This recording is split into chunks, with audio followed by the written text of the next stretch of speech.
familiarizado com todos, né? Já éramos amigos antes, sempre me trataram muito bem e eu procuro responder do mesmo jeito, tratando bem toda a mídia. Obrigado por estarem aqui todos os dias presentes.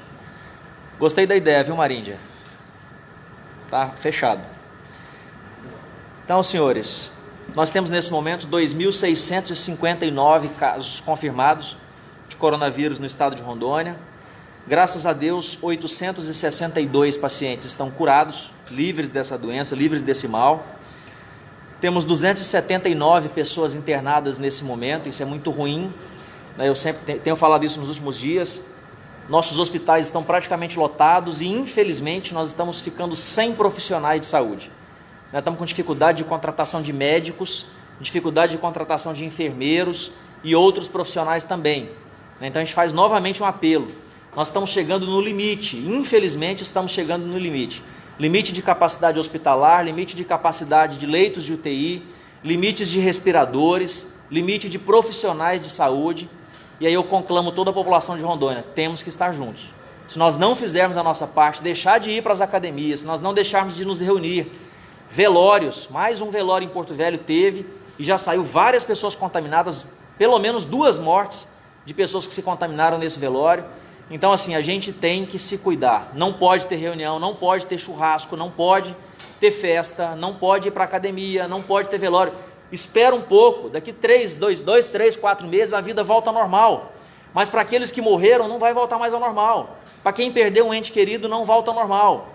Vou repetir, nós estamos no limite. Limite de leitos clínicos, limites de leitos de UTI, limite de respiradores, limite de profissionais de saúde. Não tem mais profissional de saúde para chamar, a gente está chamando, não aparece mais. Médicos principalmente, mas também enfermeiros, outros profissionais. A população tem que entender.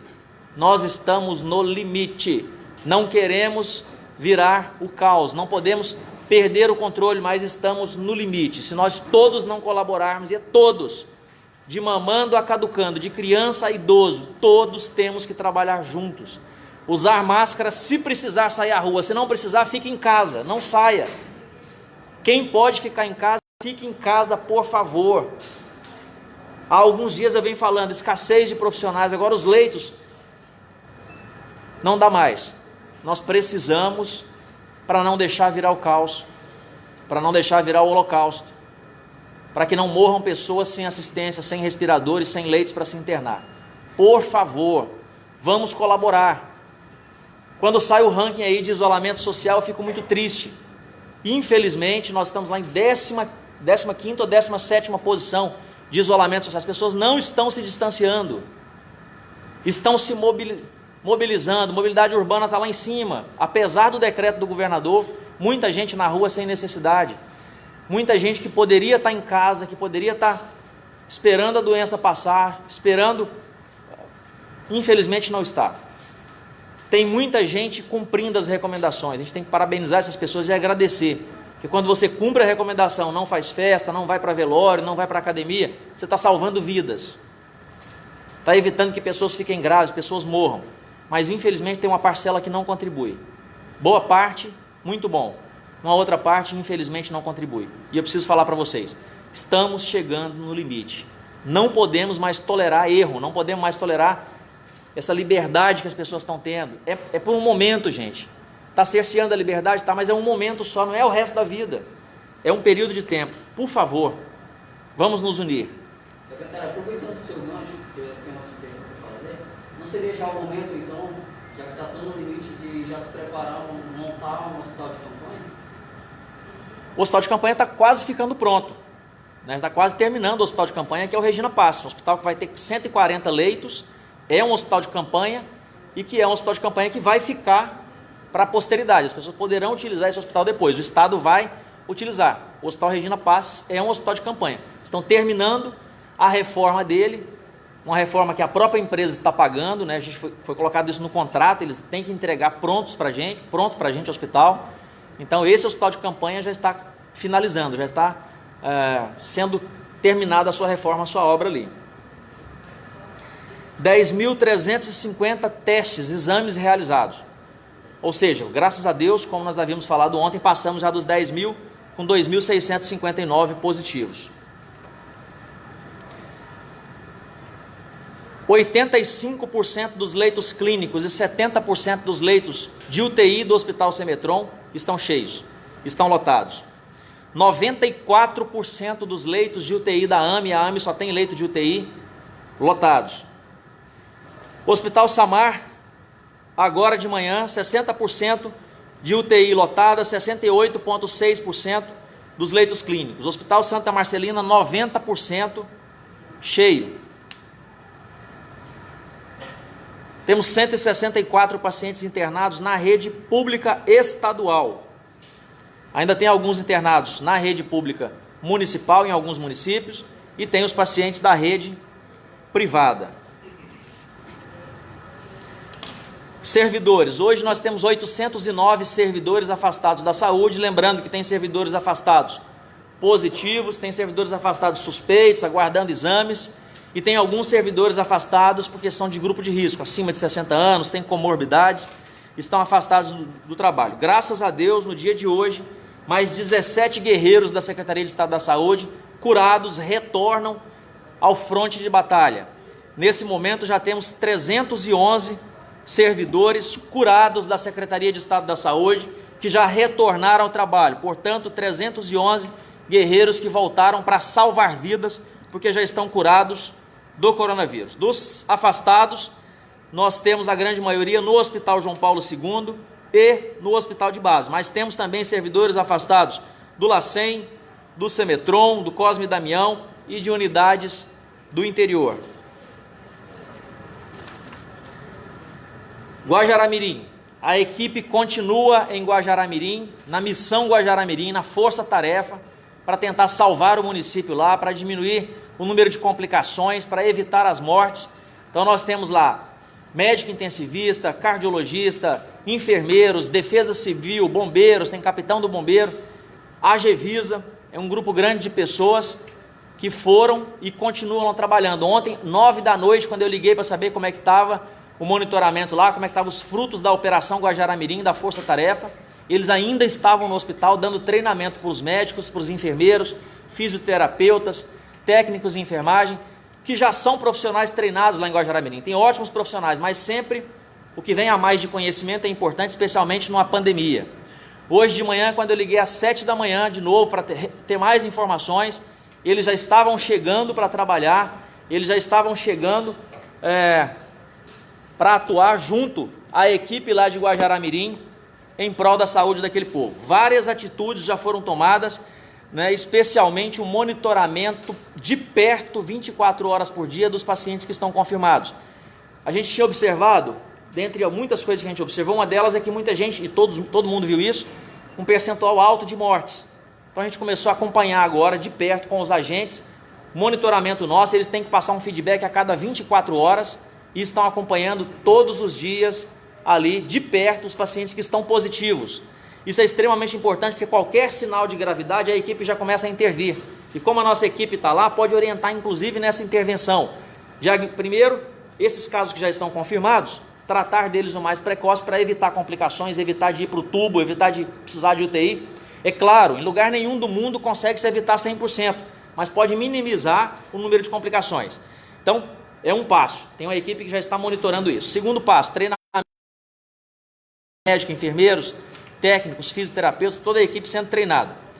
Terceiro, o monitoramento dos casos que são suspeitos, que não estão confirmados ainda, dar uma celeridade no diagnóstico, aumentar o número de coletas, né, para poder diagnosticar o mais precoce possível e já entrar com as medidas. Então, quem está suspeito, quem teve contato com casos confirmados, a gente está aumentando, né, organizando com a prefeitura para eles aumentarem a coleta desses exames, trazer para o LACEN, para que a gente possa realizar o exame aqui no LACEN. E os testes rápidos, nós já tinha uma quantidade, nós levamos mais uma quantidade para massificar mais ainda e diagnosticar precocemente. Então, várias medidas estão sendo tomadas lá em Guajará-Mirim, em conjunto com a força de trabalho que eles já têm, médicos, enfermeiros, gestores da saúde de lá. E eu tenho certeza, tenho fé em Deus, que a nossa ida não foi em vão a Guajará-Mirim. Tenho certeza que esse pessoal que está trabalhando lá, que abandonou suas famílias aqui em Porto Velho, médicos, enfermeiros, técnicos, bombeiros, defesa civil, AGEVISA, que deixaram as suas famílias em Porto Velho, estão lá em Guajará-Mirim trabalhando, o trabalho deles não será em vão. muitas vidas serão salvas, muitas complicações a menos, muitas pessoas serão beneficiadas lá em Guajará. Em breve, nós vamos estar aqui contando história que diminuiu a mortalidade, que mais pessoas estão sendo curadas em Guajará-Mirim. E esse é o objetivo, esse é o papel da Secretaria de Estado da Saúde. Apoiar. Os municípios são como filhos. Quando tem um filho que está doente, um filho que está mais problemático, que está precisando, os pais voltam os olhos para aquele filho. E esse filho hoje, além de Porto Velho, que é um município grande, que tem muitos casos e muitas complicações, parte da nossa força de trabalho está destinada a Guajará-Mirim. Não podemos esquecer dos outros 51 municípios, claro que não, temos que trabalhar em todos eles, mas nesse momento, boa parte da nossa equipe, equipe de elite, acostumada a trabalhar em situações de crise, em situações de calamidade, em situações de emergência, está lá em Guajará-Mirim e vai continuar enquanto houver necessidade para que a gente possa ter dados de melhora, para que a gente possa salvar mais pessoas naquele município. Secretário, existe a possibilidade, ou estão ventilando essa possibilidade de um hospital de campanha em Guajará? O secretário municipal de saúde, Douglas Dagoberto, de Guajará-Mirim, fez contato comigo. Eles estão montando um hospital de campanha lá, numa estrutura que já existia, que era um CAPS do município. Então eles estão montando um hospital de campanha para atender possíveis pacientes contaminados lá em Guajará-Mirim. Outra coisa importante, que a nossa equipe está lá, e é o coordenador estadual dessa questão dos protocolos, que é o Dr. Sérgio, que é intensivista, que é extremamente especializado e profissional dessa área de crise, de agravamentos, de calamidade, para instituir protocolos lá também, né? Protocolos com checklist mesmo, para ficar mais fácil de se fazer, de se cumprir esses protocolos, atendendo todos os pacientes a contento, na medida do necessário, né? Todos os pacientes diagnosticados que vão ser tratados lá em Guajará-Mirim.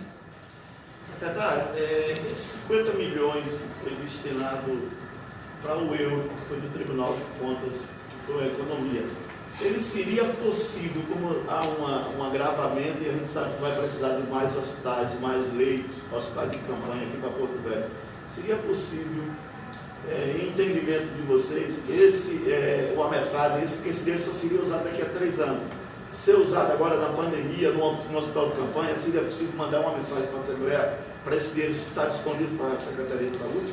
Apesar de termos a pandemia, as pessoas continuam caindo de moto, continuam batendo a cabeça, tendo infarto, elas continuam de vez em quando tendo derrames, tem apendicite, tem obstrução intestinal, tem câncer, tem uma série de outras doenças que continuam acontecendo apesar da pandemia.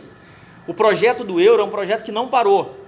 Graças a Deus nós tínhamos contratado lá atrás uma empresa para fazer uma modelagem financeira e econômica do euro, para entregar agora no fim de maio o produto para a gente, e contratamos antes da pandemia. Eles continuaram trabalhando paralelo a essa pandemia. Então, agora no fim do mês, tivemos a semana passada um Market Sounding, que todos puderam participar, receberam o link inclusive, muitos de vocês participaram, obrigado pela presença. E agora no fim do mês eles vão apresentar um produto final para a gente que a gente possa começar a construir o novo hospital, o novo euro, que é extremamente importante, é um anseio da população rondoniense de mais de 20 anos. Todo mundo sabe que quando nós assumimos a gestão, pacientes deitados no chão do João Paulo, nas macas, nos corredores, naquelas garagens que não tinham cobertura, que tomavam sol e chuva mesmo internados, já assumimos nessa situação. O governador Marcos Rocha é prioridade para o governo dele, e ele fala isso todos os dias com a gente, a construção do novo hospital. Então nós recebemos 50 milhões no ano passado do Tribunal de Contas, ficamos muito felizes porque além deles terem se sensibilizado com a população da necessidade do hospital, eles enxergaram na gente pessoas de confiança, pessoas com transparência, com honestidade, porque senão não dariam 50 milhões. Não são 50 reais, são 50 milhões de um órgão de controle, o órgão que fiscaliza a gente. Então nós ficamos muito felizes por essa credibilidade que nós tivemos. Esse dinheiro está num fundo que deve ser utilizado exclusivamente para construir ou equipar o novo euro. Saindo agora, no fim de maio, esse produto dessa empresa de consultoria, nós lançaremos um edital de licitação para que se comece a construir o novo euro. Não dá para parar o resto do estado por causa da pandemia. Claro, a gente está dirigindo muitos esforços para cá, trabalhando dia e noite para não deixar pessoas morrerem, para não deixar pessoas ficarem sem respiradores, ficar sem leitos de UTI, sem leitos clínicos na pandemia. Entretanto, a gente não pode parar o resto do estado. O euro tem que continuar, porque daqui 6 meses, com fé em Deus, por exemplo, virou 2021, não tem mais pandemia. E aí, vai voltar a ter paciente no chão do João Paulo, vai voltar paciente batendo a cabeça e tendo que ser tratado. Então é um projeto paralelo que continua seguindo, o projeto do euro continua seguindo, com fé em Deus. Muito em breve lançaremos o processo licitatório para empresas do Brasil e do mundo poderem participar. Nesse Market Sounding que teve semana passada, 43 grandes corporações do Brasil participaram, empresas grandes, e esse dinheiro está depositado na conta para que a gente possa equipar o hospital. Então lançou a licitação, começa a construção do hospital, a gente já começa a fazer licitação, que demora, essa licitação demora um ano, às vezes mais de um ano, para a compra dos equipamentos. E são equipamentos extremamente modernos, novos.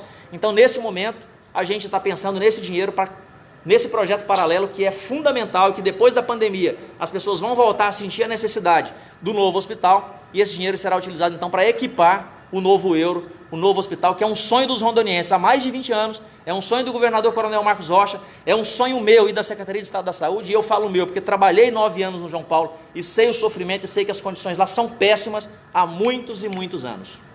Secretário, a gente sabe do... Pode continuar. A gente sabe do número de ocupação de leitos na UTI aqui de Porto Velho, e a gente sabe também do empenho que o Estado está tendo que fazer para conseguir mais leitos para a população, caso seja necessário. Há casos de pacientes que estão esperando leitos aqui em Porto Velho, que estão precisando, mas ainda não tem disponível? Ainda tem leitos disponíveis, leitos de UTI e leitos clínicos. Poucos, mas ainda tem disponível. O que está acontecendo é uma triagem rigorosa. Obviamente só vai internar na UTI aquele paciente que realmente precisa da UTI. Porque se interna um que não está precisando, daqui a pouco vai faltar para aquele que precisa. Então tem uma equipe médica de triagem, de regulação para todos esses leitos, para não deixar faltar quando realmente houver necessidade para algum paciente. Mas estamos no limite, preciso repetir isso todas as vezes, estamos no limite, não podemos mais continuar indo para a academia, participando de comemorações, de velórios, de festas, porque isso leva a aumento do contágio, mais pessoas graves e mais mortes no estado de Rondônia e em qualquer lugar do mundo. Secretário, as últimas mortes que aconteceram no estado...